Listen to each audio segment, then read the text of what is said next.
A while ago, a student came and said to me, Daniela, I'm so bad at giving commands. Nobody does what I want them to do. So I told her, why don't you command me? Let's see what's going on. So she commanded me, and I was like, that's why. You see, when making commands in Spanish, many students make the same mistakes. Are you sure you're not making them too? In this video, I'm going to teach you what those mistakes are and how to avoid them. I'm also going to give you a quiz so you can test your knowledge.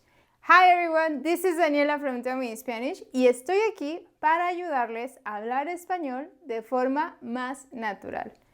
To start, I'm going to give you 4 sentences. Your job is to diagnose what's wrong with them. Take a pause if you need to, and we are going to diagnose them together, okay? Number 1, Laura va al baño. Number 2, Daniela le da la pelota a Joaquín. Number 3, señora, no gritar, por favor. Number 4, niños, escribirme cuando lleguen. Remember that these are imperative sentences. Are you ready? What do you think is wrong with these sentences? I know, they don't even look like commands, do they? So let's check what's going on. We're going to start with sentence number 1. Laura va al baño. What are you seeing here? What was the mistake that you found? You're right. The first mistake is the endings. Many mistakes with commands happen because students forget to use the endings. So the first mistake is a conjugation mistake, and this can be divided into 2 different things. Number 1, which is the example in your sentence, not using the imperative endings at all. In this example, Laura va al baño. Laura goes to the bathroom. We're more describing what Laura is doing rather than ordering her to go to the bathroom. The solution? You got it. We have to change the ending for the imperative ending. Laura ve al baño. See the difference? The second example is mixing the endings, mixing the imperative endings. Just like with the present, the past, and the future, the imperative also has specific endings for each person. If you mix those endings, you're going to be addressing someone that you probably don't want to address. In this case, Laura, vaya al baño. Laura, go to the bathroom. I'm talking formally, which is okay if Laura and I are not close. But if she's a friend and I say, Laura, vaya al baño, I'm going to sound too formal, okay? Go to sentence number 2. Daniela le da la pelota a Joaquín. What was the mistake here? Were you able to find it? So, what's behind door number 2? Mistake number 2 is pronoun placement. When commanding someone in Spanish, it's crucial, number 1, that you use the correct pronoun, and number 2, that you place it in the right place. In this example, number 2, Daniela le da la pelota a Joaquín. Daniela gives the ball to Joaquín. Again, it seems that we're describing, right? We're describing what I'm doing rather than commanding me to do something. We fix this by placing the pronoun in the right place. I know, so much trouble for such little thing.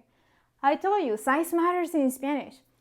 So in this case, we fix our sentence just by placing the pronoun in the correct place. Daniela, dale la pelota a Joaquín.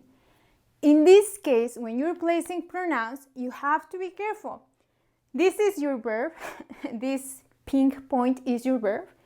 When you do affirmative commands, ordering someone to do something, the pronoun is going to be attached to the verb, dale. Okay, but if you're telling someone not to do something, the pronoun has to be placed before the verb.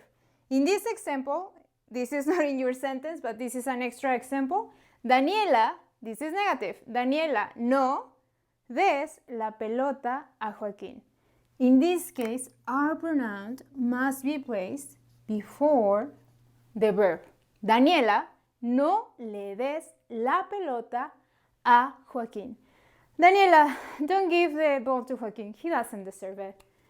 Okay, what's going on with sentence number 3? Señora, no gritar, por favor. What do you have there? Did you find it? This is door number 3. This mistake is using infinitives instead of the imperative verb. So in this case, señora, no gritar, por favor. Señora, not to scream, please. It sounds a little bit broken, which makes your command a little bit ineffective. To fix it, you're right, we just have to conjugate. In this case, señora, I'm speaking formally. Señora, no grite, por favor. It's a little bit too much. No grite, don't scream. What's going on with example number 4? Niños, escribirme cuando lleguen. Kids, text me when you arrive. The pronoun is perfect, okay? The pronoun is great. However, again, the verb is in infinitive form. It's not conjugated. So, we have to conjugate it. Niños, escríbanme cuando lleguen. You see? Ay, no. A ver. Pero, what's going on with signs like no fumar, no correr, no aventar? All of those signs that we see on the street or buildings and that have infinitives. Those are imperative too, right? You're right, but check the difference between señora, no grite, por favor, versus no fumar. You see the difference? When we address someone in particular, we have to conjugate the verb. Señora, no grite. However, with those signs, no fumar, no smoking, no running, those are commands that we're addressing to everyone, right? Because we don't know who is going to see that sign. In that case, we have to use the infinitive, okay? I'm going to give you a tip. This is a secret tip that not many students know, but that is going to help you sound very natural in Spanish. In Spanish, we actually use infinitive to give commands only if you use a before. A plus infinitive is a very casual way to give commands. For example, niños, a comer. Niños, a dormir, okay? But you can only do it if you're using a, okay? So now that you see these basic mistakes and that you understand how your commands can get heard, I'm going to give you a little challenge, okay? I'm going to give you 5 sentences, and your first step is to identify if this sentence is correct or incorrect. The second step, and this is completely optional in case you want to push yourself, is to correct the sentence. So let's start. Number 1, Juan cierra la puerta. Number 2, chicos, no dejar al bebé solo. Number 3, Tommy, dime qué pasó. Number 4, Lucy, me da mi teléfono. Number 5, Clara, no cerrarla. Leave your answers in the comments and I'm going to give you feedback if you need it. Before we finish this video, I want to give you some additional resources in case you need additional help. The first is a video, this same lesson just in Spanish, that way you get to practice a little bit more. And the second one is a guide to commands in Spanish.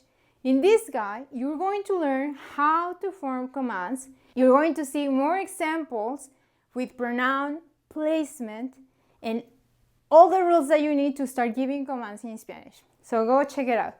So that's it for today, guys. Si les gustó el video, regálenme. You see, that's imperative. Regálenme un like, and I hope to see you soon. Bye!